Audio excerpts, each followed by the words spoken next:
Nzamba bongi na lokumu, nzamba bongi na masanjoli. Bolingo na nzambe za monene, likolo na yo, likolo na nga, likolo ya mabota na biso. Amen. Ndenge tomoni tongo na lelo, ezali ete nzambe aza na besoin na yo. C'est-à-dire mission on nzamba prépara pour na yo na sena moi ekokisa minanu te. Ya mwana lokola ekokisa minanu te moi pa récupérer mpe mana yo ezate. Ba oya moni ke mission na bango ekoki kolo pema azwi pema na ye. Mais yo nanga lokola pema ezali tozana bomoy elingi koloba ete nzamba zana makoki ko utiliser yo lisusu koleka. Ya mwana est-ce que so mutu moko azo comprendre mamu na nzambe pe bolingo na nzambe abete la nzambe maboko na milio. Kalingami tolobaki ete mama elika mutu za kolobela ezali la puissance de la parole de Dieu.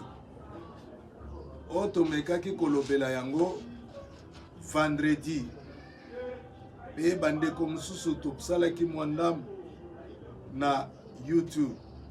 Mais lelo tozomeka ko avancer lisusu kaka na texte na biso wana pe kobakisa oyo nzambe akotia kati na biso na lisungi ya molimo mosantu. Balingami na tongo na lelo sous-thème ezali soyez attentifs à la voix de l'Éternel. Soyez attentifs, soyons attentifs à la voix de l'Éternel. Tozala na bokebi pona koyoka pona mongongo na nzambe. Parce qu'il y a des fois nzambe tango alobaka d'une façon d'une autre. Nzamba kolobela mutu aliboma. Nzamba kolobela akosalo elemu akolobela meme nyama. Soto ke na Ancien Testament tokomona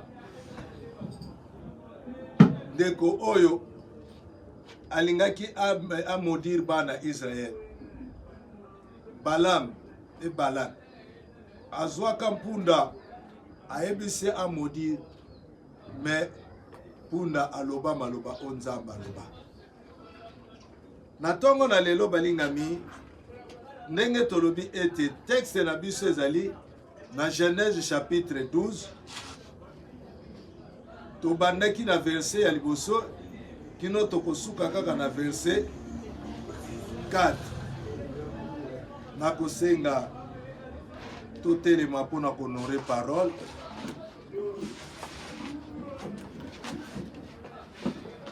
Bien aimé tozotanga na kombo na Yesu. Genèse chapitre 12 du premier verset au 4e verset. Bible lobi, le Seigneur dit à Abraham, pars de ton pays, de ta famille et de la maison de ton père vers le pays que je te ferai voir.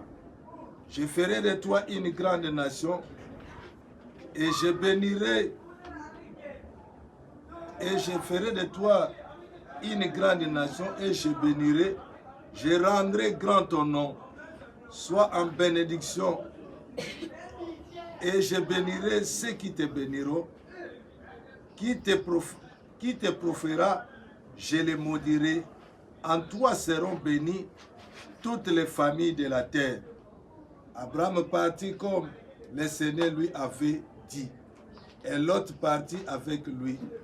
Abraham avait 75 ans quand il quitta Haran et il prit sa femme Sarah, son neveu Lot, tous les biens qu'ils avaient acquis et les êtres qu'ils entretenaient à Haran.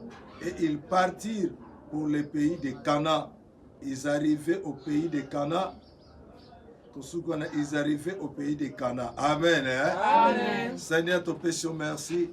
Tika molimo mosanto asunga biso oete liloba oy ebota mbuma na bomoi na biso efongola makambo ekangama parce que zanzam na kombo na Yesu. Amen. Amen. Tobete lo bananzambe maboko. Balingami Abraham abotama na libota ya bonganga. Papa na ye ayaki kobotama na mabele ya papa na bango. Et bakoko ya Abraham bazalaki ba occultiste. Et tant que bakoko na ye ba para ya papa Abraham bazalaki ba occultiste na mabele na bango, soloka to bonganga ezalaki makasi. Mais Nzamba permettre Abraham abotama pe kuna. Et tant Nzamba permettre Abraham abotama, mais nzoka wuta na lola Nzamba tiaki kati na Abraham elembo ya kosalela ye, elembo ya ko appartenir na ye. Menas tangu na Nzambe kokaki, Bible lobi akomaki na 75 à 75 ans. Nzamba yeko se révéler, aye koloba bisiko tolobi. Aye bisi Abraham bima na mabele ya bakoko na yo, pelongwa na ndako ya tata na yo, kende na bisika onga Nzambe na kolakisa yo. Pamba te kuna na koyesa kombo na yo munene, pe kuna okozala tata ya mabota ebele, pe na kopambola muto ya kopambola yo. Oya kose moke na yo, alakela yo mabe, nga Nzambe na kolakela ye mabe. Pe Bible lobi Abraham ayoki mongongo na Nzambe wana, asali azui mwasi na ye Sarah. Bible lobi na ba bien, c'est-à-dire ba bien oya ye, na bibuele na ba bien, Abraham akangi bisaka na mwasi na ye, basimi nzela bakei. Etant basimi nzela bakei, Lot mwana kasi na ye abandaki kofifre na bango na mboka wana. Do Lot akobenga Abraham noko, seka zalaki mwana ya ndeko ya Abraham ya mwasi. Et Lot pe alandi bango. Et Bible lobi tangu bakena nzela, mwa babima matate bimaki. Nzambe discussion entre basali Abraham na basali ya Lot, bakomaki discussion. Et Abraham alobaki non, famille ko kabwana te likolo ba travailleur. Alors lokole bandi boy, Lot yopona, so kende na gauche ngana ke na droite, so ke na droite ngana ke na gauche. Alors Lot aponaki côté oyo mabele banzete atalaki donc verdure, c'est-à-dire zamba moko donc omona benake oui kuna benaseke makambo malamu. Nzoka nde kota kendaki ezalaki na Sodome na Gomorrhe. Balingami, mais eloko na zoloba, Bible lobi, sous-thème na lobi, soyez attentifs à la voix de l'Éternel. Zala na bokebi na mongongo na Nzambe. Abraham abotama na famille chrétienne te. Même bakoko na ye, bayebaka Nzambe te, bayebi Nzambe ke y a un Dieu créateur. Mais basalelaki Nzambe te, basalelaki soloka. Autrement tokolo babongaka. Et Abraham pe papa na ye lisusu akomi ko pratiquer ba pratique oyo ba papa na ye basala. Abraham étant que petit-fils, c'est ka yebaki pe misala ya bonganga ya papa na ye. Mais malgré la famille ya bonganga, Nzamba jijaki bon abimisa ye na libota wana. Po akende bisika oyo Nzambe abongisa po atombola. Bien aimé, il y a des choses dans la vie. Pour mon promesse ya Nzambe et s'accomplir na vie na yo, eza na makambo sengeli otika. Eza na bato sengeli okabwana na bango. Eza na biloko sengeli osala lisusu te. Esengeli o déplacer Abraham parce que soki na Mésopotamie kuna Abraham apambola maki alingaka yeba monene na Nzambe te. Alingaka comprendre te que Nzambe alingaka ye. Bien aimé yango na Nzambe shishaki bon. Pour se manifester, et Sengeli Abraham doit d'abord quitter la terre de ses ancêtres et la maison de son père et d'aller là où Dieu lui a montré. Il ne connaissait pas l'endroit où il partait, mais il a obéi à la voix de l'Éternel. Alléluia. Amen. Alléluia. Amen. À tous ceux qui m'ont ensemble, il y a un autre qui Bible vaut mieux l'obéissance que les sacrifices. Et tant que amemaki biloko na nyonso, c'est-à-dire bozwi na ye. Lelo batu boni nzamba bengi ye. Ye kaka mutake na nzela na nzamba. Me biloko na ye, mbongo na ye, eza po na nzambe te. Donc il y a ça besoin kaka nzambe apambulaka ye, nzambe abundelaka ye bitumba, nzambe askotelaka ye, nzambe akambola ye. Mais oyo nzamba zopesa ye, moye esunga nzambe, moye esunga musala na nzambe ezati. Alléluia. Amen. Alléluia. Amen. Et Abraham abotama na famille ya ba Kristo te. Abotama na famille ya bonganga. Mais ayoki mongongo na nzambe atosi. Atosi, c'est-à-dire atrouvaki grâce. Batu boni batrouva grâce pas na nzambe. Mais ba profita na grâce wana te. Batu bono nzambe salela bolam. Mais bolam wana ezongisela nzambe eloko te. Batu boni nzambe bimisa na bowumbu. Mais tant que comme na liberté, bapesi nzambe mukongo. Batu boni na liboso bazalaki kolela.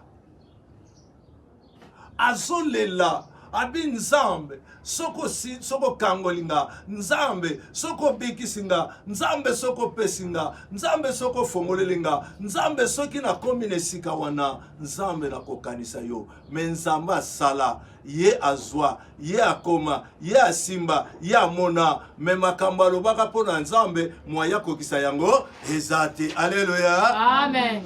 Mais pourquoi Abraham a discerné que c'est-à-dire mongongo ya nzambe na mongongo ya bato eza différent.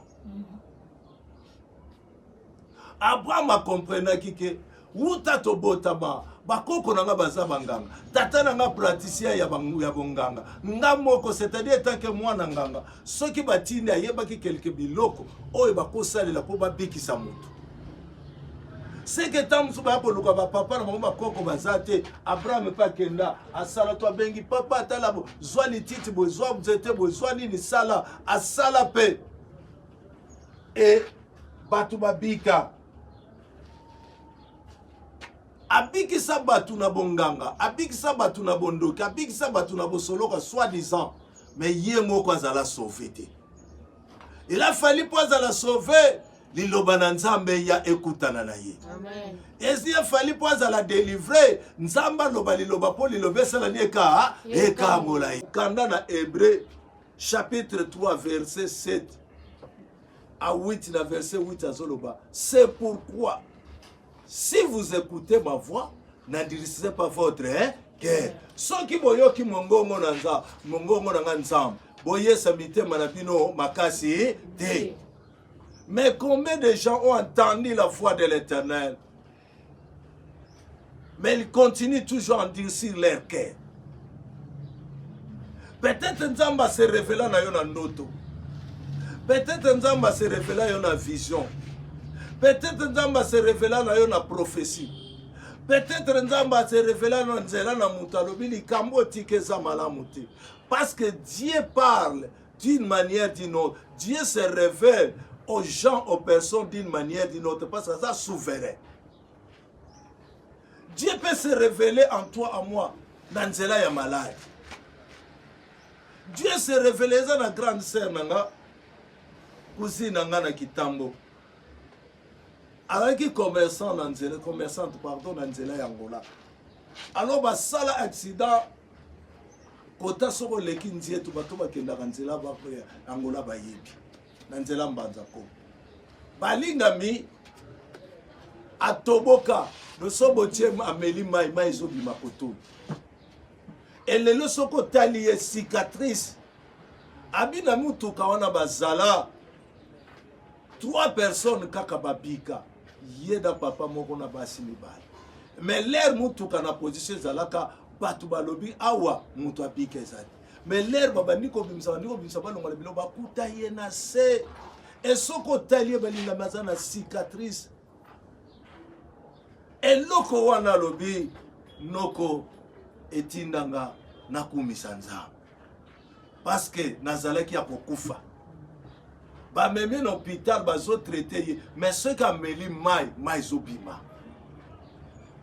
Abi non. Ba obandima ka nzambe te nga onga na moni nzamba za mone. Bien aimé. Pe moza nango. Comment na lelo ezali bolingo ya Yesu ma Masia. Alléluia. Eso betela Yesu maboko te. Atosi mongongo na nzambe.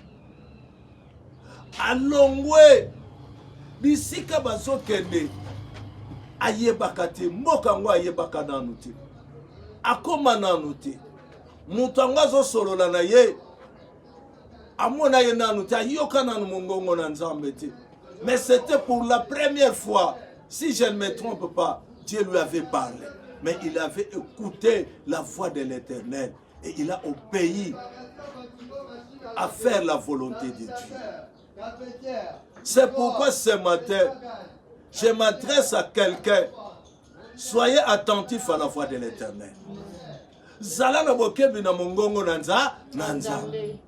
Atabitumbe ye nenga loba epa ya Jérémie, ils te feront la guerre, mais ils te vaincront jamais. Alléluia. Amen. Mais mon kota kotelema azwa décision lobi ye ngafona kitisa mutuna ye. Yangwa so yebisa Josué na chapitre 1 verset 7 alobi fortifie-toi tant que tu vivras, nul ne tiendra devant toi.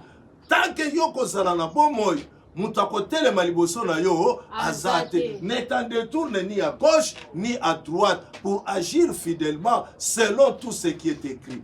Bien aimé, pour mutu atambola na bosembo nanzela asalela nzambe ayoka biyoka yokate. Aloba biloba lobate. Asala bisala salate. Atambola bitambola tambulate. Atala muto ya kotambola na ye mutu oya koporte dini na vidamba. Psaume 107,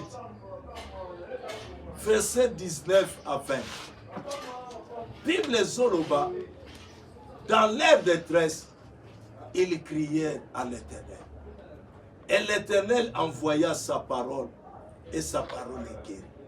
Nathan n'a pas ma bota babele la kinzam. Mais quand belle la babele la kinzam, nzamba tinda kililoba. Belle loba et bikisaki. Quelle est cette parole que Dieu a envoyée pour nous sauver? C'est Jésus-Christ de Nazareth. Alléluia. Amen. Alléluia. Amen. Est-ce qu'on peut acclamer le Seigneur des Seigneurs? Bible sur le Jean chapitre 1 verset 1.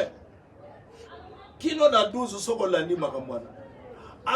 Au commencement, Jean donne le témoignage. Jean est en train de témoigner la grandeur de Jésus-Christ. Jean nous révèle. Au commencement était la parole. Et la parole est avec Dieu. Et la parole c'est Dieu lui-même. Et cette parole s'est fait chair. Est venue habiter auprès des hommes. C'est pourquoi on l'appelle Emmanuel. Emmanuel qui veut dire Dieu parmi les hommes. Alléluia. Amen. Bien-aimé, Jésus-Christ est notre sauveur. Il envoyait sa parole et sa parole est guérie. La parole que Dieu a envoyée pour nous dans ce monde, pour nous délivrer, pour nous sauver, c'est Jésus-Christ qui est la parole. Alors, je suis la parole. Je suis la vérité. Le chemin et la vie. Quel est ce chemin que nous devons suivre pour être sauvés? C'est Jésus-Christ de Nazareth.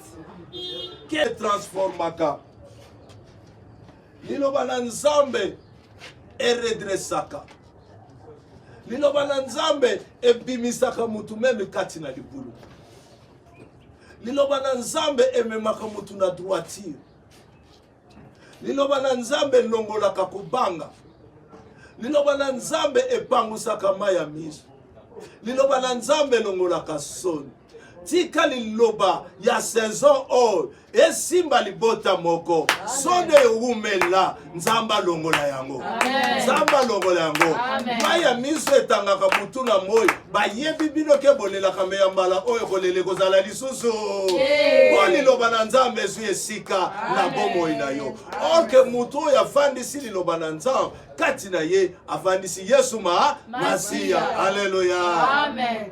Ici Jésus. Bien-aimé, tolinga liloba na nzambe. Aimons la parole de Dieu. Pratiquons la parole de Dieu. Marchons selon la parole de Dieu. Soyons obéissants à la voix de l'Éternel. Car c'est lui qui dit un mot et la chose s'accomplit. Et c'est lui qui ordonne la chose à arriver. Tanga koma kalandaka Lazare na nkunda. Atuni bango azawa. O azolumbaso. Yesu aloba na yebisaki bino te ke soki bondimi bokomona makambo mususu gloire na Nzambe somona na te na vie na biso parce que toza bato ya doute. Toza bato ya kondima. Et totalaka monene ya problème na biso, ya situation na biso, ya maladie na biso, ya berère na biso. Or que il est le Dieu qui pardonne tous nos péchés. Alléluia. Amen. Il suffit que yo okende opusa na epai na ye. Azolo bana makomi na ye, si mon peuple circuit, sibili, cherche ma face, confesse de leur bouche, détourne de leur mauvaise voix. S'ils m'invoquent, j'exaucerai leur prière. Nako yanola le sang, mais à condition, il faut confesser. Il faut abandonner des mauvaises voies. Banzela yamabe. Il faut kotika bien aimé. Totamboli na makambo ya mabe tangu mulai wuta bakoko na biso bapara na biso pe ne bandeli tamsu totambola kinango mais epesi biso eloko te bien aimé nazo révéler loko moko Abraham na katia bonganga na katia bosoloka awumela bien aimé c'est-à-dire yeba ki na ndenga molili ko surveiller vida ye mais mukolo nzamba lobaka oyo nzamba lobaba ndoki wana bayoka te banganga wana bayoka te bakritis wana bayoka te Abraham wayo atrufaki grâce ye buta yoka ki mogongo na nzambe et puis bonganga na bondoki na soloka ekoka kwa mpêcher Abraham te pour a déplacer tika liloba tongo na lelo efongolele nzela efongolela ye bikoke efongolela yo baparade oye kangama liloba na nzambe buka ya ofongoma okende avant avancer la vie makambo simba kite simba